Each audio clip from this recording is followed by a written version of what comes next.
بسم اللہ الرحمن الرحیم۔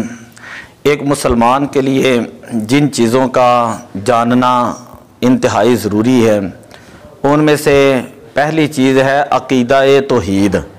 لا الہ الا اللہ کا مطلب یہ ہے کہ اللہ تعالیٰ ایک ہے، اور کلمہ شریف کی جو دوسری جز ہے اس کا مطلب یہ ہے محمد الرسول اللہ، محمد صلی اللہ علیہ وسلم اللہ کے رسول ہیں۔ اسے کہا جاتا ہے عقیدہ رسالت، اور اسے کہا جاتا ہے عقیدہ نبوت، کہ حضور علیہ الصلاۃ والسلام کی ذات پاک پر ایمان لانا۔ ایمان کا مطلب یہ ہوتا ہے کہ انسان زبان سے اقرار کریں اور دل کے اندر تصدیق بھی کرے، یقین بھی رکھیں کہ حضور علیہ الصلاۃ والسلام اللہ تعالیٰ کے آخری نبی ہیں، اور حضور علیہ الصلاۃ والسلام کے بعد قیامت تک جو ہے وہ کوئی نبی نہیں آئے گا۔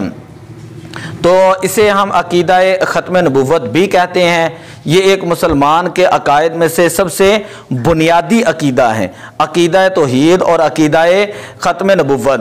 تو عقیدہ ختم نبوت کورس 5 اسباق کے اوپر مشتمل ہوگا۔ تو پہلے سبق کے اندر چند ایک سوالات ہیں۔ پہلے سبق کے اندر ہم چند ایک سوالات پڑھیں گے۔ پہلا سوال یہ ہے کہ عقیدہ کہتے کسے ہیں، عقیدے کا کیا مطلب ہے؟ تو اس کا جواب یہ ہے کہ عقیدہ عقد سے نکلا ہے۔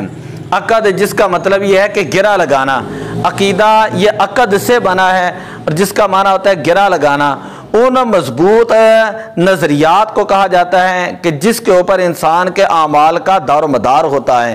شریعت میں دین سے متعلق اس بات یا خبر کو کہتے ہیں جو دل میں خوب جم جائے کہ اس کے خلاف سوچنے یا عمل کرنے کی جو ہے ہمت نہ ہو۔ یعنی اس بات کو کہا جاتا ہے کہ جس کا زبان کے ساتھ اقرار بھی کیا جائے اور دل جو ہے اس چیز کی تصدیق بھی کریں، اس کو جو ہے وہ عقیدہ کہا جاتا ہے۔ عقیدہ ختم نبوت پر صلی اللہ علیہ وسلم پر کیسا ایمان ہونا چاہیے؟ عقیدہ ختم نبوت پر کیسا ایمان ہونا چاہیے؟ تو جواب یہ ہے کہ اس بات کا زبان سے اقرار اور دل سے تصدیق کرنا کہ محمد صلی اللہ علیہ وسلم اللہ کے آخری رسول ہیں اور خاتم النبیین ہیں۔ محمد صلی اللہ علیہ وسلم، سارے بولے محمد صلی اللہ علیہ وسلم اللہ کے آخری رسول ہیں اور خاتم النبیین ہیں۔ اور کیا ہے؟ خاتم النبیین ہیں۔ اس کی وضاحت انشاءاللہ بڑی تفصیل کے ساتھ کریں گے کہ خاتم النبیین کہتے کسے ہیں، خاتم النبیین کا مطلب کیا ہوتا ہے، کہ آپ صلی اللہ علیہ وسلم کے بعد کسی قسم کا کوئی ذلی، کوئی بروزی نبی نہیں ہو سکتا، کہ حضور علیہ الصلاۃ والسلام یہ آخری نبی ہیں۔ آپ صلی اللہ علیہ وسلم کے بعد کسی قسم کا کوئی دوسرا نبی نہیں ہو سکتا۔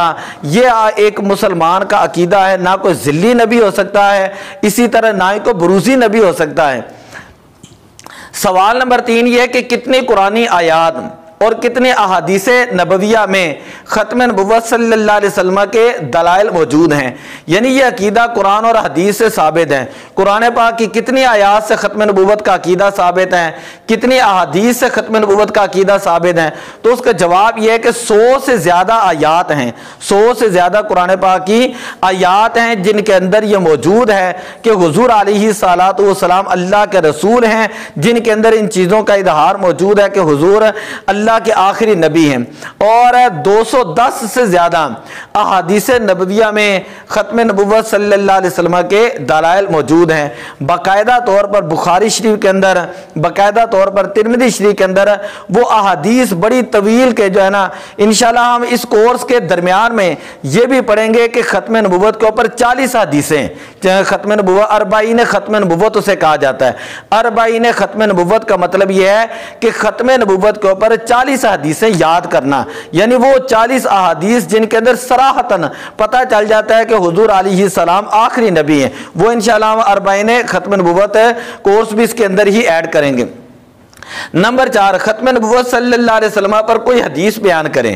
ختم نبوت صلی اللہ علیہ وسلم پر ہے کوئی صحیح حدیث جو ہے نا، جس کے راوی جو ہیں وہ بھی ثقہ ہوں اور جن کے اوپر کوئی جرح وغیرہ بھی نہ ہو، تو وہ حدیث ہے نبی اکرم صلی اللہ علیہ وسلم نے ارشاد فرمایا انا خاتم النبیین لا نبی بعدی۔ یہ جامع ترمذی شریف کی یہ حدیث ہے، حدیث نمبر ہے 2219۔ ویسے تو پیچھے یہ بڑی لمبی حدیث ہے، نبی اکرم صلی اللہ علیہ وسلم نے ارشاد فرمایا فرمایا کہ میرے بعد جو ہے وہ 30 کذاب اور دجال جھوٹے لوگ ایسے پیدا ہوں گے جو نبوت کا جھوٹا دعویٰ کریں گے۔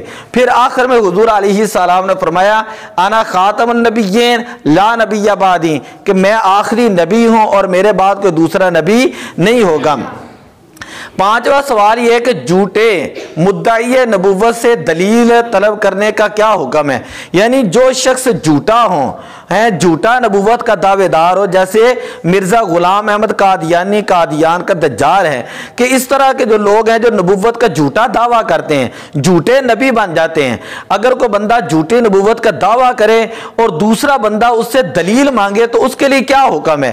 تو یاد رکھیں ہمیشہ کہ جو بندہ نبوت کا دعویٰ کرتا ہے، جھوٹا نبوت کا دعویٰ کرتا ہے، کیونکہ ہمارا یہ عقیدہ حضور آخری نبی ہے، قیامت تک وہ کوئی نبی نہیں آ سکتا، تو اب کوئی بندہ جھوٹا نبوت کا دعویٰ کرے اور دوسرا بندہ اس سے دلیل طلب کرے تو وہ بندہ اسی وقت کافر ہو جاتا ہے، اس لیے کہ وہ قرآن پاک کی آیت کے اندر شک کر رہا ہے ما کان محمد ابا احد من رجالکم ولکن رسول اللہ و خاتم النبیین، کہ اس آیہ مبارکہ کے اندر واضح طور پہ لفظ موجود ہیں کہ حضور علیہ السلام اللہ کے آخری رسول ہیں، حضور اللہ کے آخری رسول ہیں۔ تو جو بندہ اس کے باوجود قرآن پڑھنے کے باوجود بھی شک کا شکار ہو جائے اور اس سے جو ہے وہ دلیل طلب کریں تو گویا کہ اس نے ایک نص قطعی قرآن پاک کی جو آیت کریمہ ہے اس کا انکار کیا ہے، تو انکار کرنے کی وجہ سے وہ بندہ کافر ہو جاتا ہے۔ چھٹا سوال یہ کہ تحفظ عقیدہ ختم نبوت کے پہلے شہید کا نام کیا ہے؟ کہ عقیدہ ختم نبوت کا تحفظ کرتے ہوئے جو پہلے صحابی شہید ہوئے ان کا نام ہے حضرت حبیب بن زید انصاری رضی اللہ تعالیٰ عنہ۔ ساتواں سوال یہ کہ عقیدہ ختم نبوت صلی اللہ علیہ وسلم کے تحفظ کے لیے کون سی پہلی جنگ لڑی گئی؟ یہ باقاعدہ طور پہ ہم اس جنگ کے حوالے سے ابھی تو تھوڑی چیزیں پڑھیں گے، وگرنہ اس کے اوپر سوالات وغیرہ بنائے جائیں تو 50 سے زیادہ سوالات بن جاتے ہیں۔ پہلی جنگ کون سی لڑی گئی ہے اور اس کے سپہ سالار کا نام کیا ہے؟ تو پہلی جنگ جو ہے اسے جنگ یمامہ کہا جاتا ہے اور اس کے پہلے سپہ سالار جو تھے ان کا نام ہے حضرت سیدنا خالد بن ولید رضی اللہ تعالی عنہ۔ آپ نے وہ جنگ لڑی تھی، مسیلمہ کذاب تھا وہ شخص کہ جس نے نبوت کا جھوٹا دعویٰ کیا تھا، اس کے خلاف صحابہ کرام نے جو ہے وہ جنگ لڑی اور جس کے اندر پھر بدری صحابہ کرام بھی جو ہے وہ تشریف لے کر گئے اور اس جنگ کے اندر 700 قرآن پاک کے جو حافظ قرآن جو تھے نا صحابہ وہ بھی جو ہے وہ شہید ہوئے۔ تو یہ تو چند ایک سوالات ہیں جو ہم نے صرف بچوں کے لیے لکھے ہیں، ابتدائی سوالات ختم نبوت کے حوالے سے۔ یہ یاد رکھیں کہ کئی لوگ یہ سمجھتے ہیں، میں ضمناً جاتے یہ بات کر دیتا ہوں، کئی لوگ یہ سمجھتے ہیں کہ ختم نبوت ختم جو ہے نا ختم، اس کا معنی ہوتا ہے مہر لگانا، جیسے کہ مرزا غلام احمد قادیانی کہتا ہے، اور جس کے اوپر نبی مہر لگائے وہ نبی بن جاتا ہے۔ تو معاذ اللہ ایسی بات نہیں ہے، سمجھئے۔ قاعدہ یہ ہے کہ جہاں پر شرعی معنی موجود ہو، شرعی معنی کو چھوڑ کر اگر کوئی بندہ لغوی معنی مراد لینا وہ بندہ اسی وقت کافر ہو جاتا ہے۔ جیسے آپ دیکھیں نماز ہے، نماز کا لغوی معنی دعا کرنا، نماز کا لغوی معنی آگ سیکنا۔ اب اگر کوئی بندہ دعا کر لیتا ہے، آگ سیک لیتا ہے اور وہ کہتا ہے کہ میں نے اللہ کے حکم کے اوپر عمل کر لیا، تو وہ بندہ اللہ کے ایک حکم اقیم الصلاۃ اس کا مذاق اڑانے کی وجہ سے اور اس رکن کا انکار کرنے کی وجہ سے بندہ کافر ہو جاتا ہے، کیونکہ نماز کا مطلب یہ ہے کہ شرعی اس کا معنی یہ ہے کہ مخصوص اوقات کے اندر مخصوص ارکان کے ساتھ اللہ کی عبادت کرنا۔ اسی طرح آپ روزے کو لے لیں، روزے کا معنی ہے، اس کو عربی میں کہتے ہیں الامساک، روزے کا معنی ہوتا ہے رک جانا۔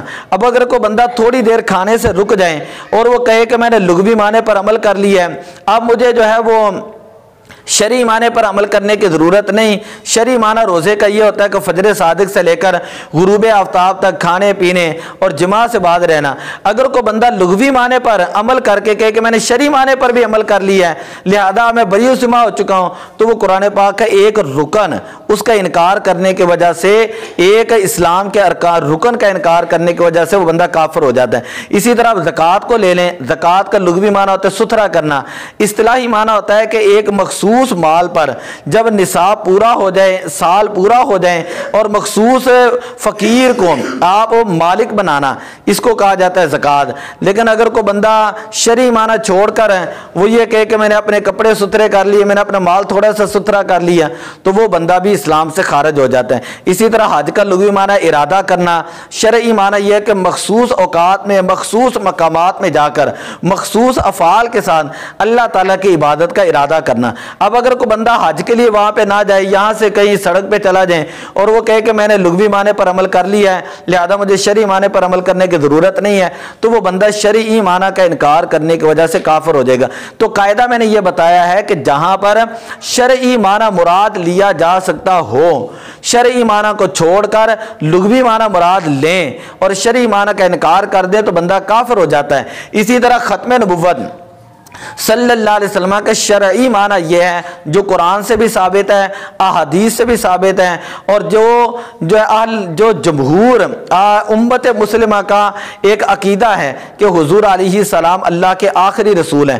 تو اس عقیدے کو چھوڑ کر کوئی بندہ یہ کہے کہ نہیں فلاں چلو وہ بھی نبی ہے تو کوئی دوسرا بھی نبی ہے، سمجھ آگئی نہیں یہ بات، وہ بھی نبی ہے، کوئی معاذ اللہ دوسرا بھی نبی ہے، تو یہ عقیدہ رکھنے کی وجہ سے بندہ اسی وقت اسلام سے خارج ہو جاتا ہے اور وہ بندہ مسلمان ہے نہیں رہتا۔ تو دعا ہے کہ اللہ تعالیٰ یہ ختم نبوت کورس جو ہے 5-7 دن کا اگر زیادہ بھی چلا گیا تو اس کو کرنے کی، سمجھنے کی، یاد رکھنے کی اور دوسروں تک پہنچانے کی بھی توفیق عطا فرمائے۔ تو میں یہ کہتا ہوں یہ جو بچے ہوتے ہیں اس کو لکھ بھی لیا کریں، اس کا بہت زیادہ فائدہ ہوگا۔ لکھنے کے بعد آپ کے پاس ایک اسائنمنٹ بن جائے گی، نوٹس بن جائیں گے اور آپ اس کو اپنے گھروں کے اندر جو ہے وہ اپنے بچوں کو، دوسروں کو بھی آپ کروا سکتے ہیں اور بہت زیادہ اس کا فائدہ ہوگا۔ الصلاۃ والسلام علیک یا رسول اللہ۔